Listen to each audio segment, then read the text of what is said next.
Monsieur le président, madame la ministre, mes chers collègues, l'essor des plateformes a bouleversé notre quotidien, a bouleversé le monde du travail, qui reposait jusqu'alors sur un ensemble de règles, de droits et de garanties.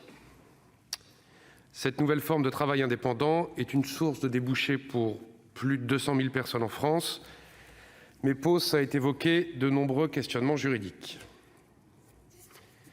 La proposition de loi que nous examinons aujourd'hui s'inscrit dans la lignée de la récente décision de la Cour de cassation de mars dernier, selon laquelle une relation commerciale entre un chauffeur de VTC et la fameuse plateforme numérique Uber pouvait être requalifiée en contrat de travail.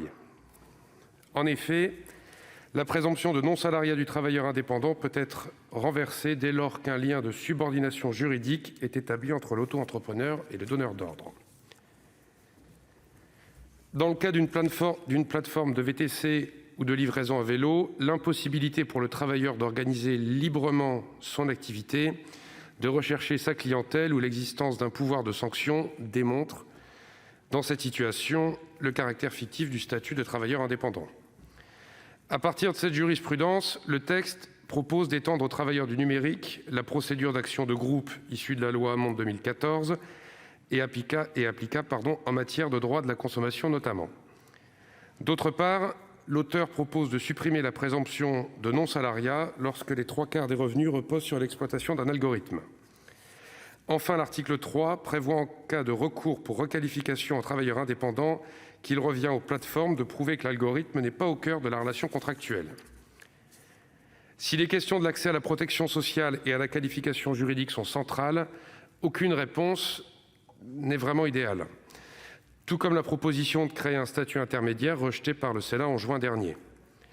Le groupe indépendant République et Territoires est favorable au renforcement des droits et de l'indépendance des travailleurs des plateformes, comme le préconise d'ailleurs le récent rapport d'information du Sénat sur le droit social applicable aux travailleurs indépendants, publié en mai 2020.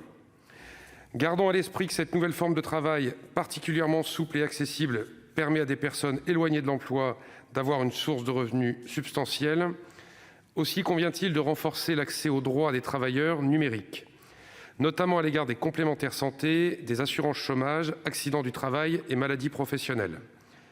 Cette situation n'est pas dommageable pour les salariés qui travaillent via les plateformes pour un complément de revenus. La notion de travailleur numérique n'est pas toujours synonyme de dépendance économique ou de précarité. En revanche, elle l'est pour les travailleurs indépendants exclusifs qui ne bénéficient d'aucune couverture sociale. Une grande partie de cette dernière catégorie de travailleurs correspond à des personnes sans qualification, à des étudiants et parfois à des travailleurs sans papier, à travers des sous-locations de comptes d'auto-entrepreneurs moyennant des rétrocommissions.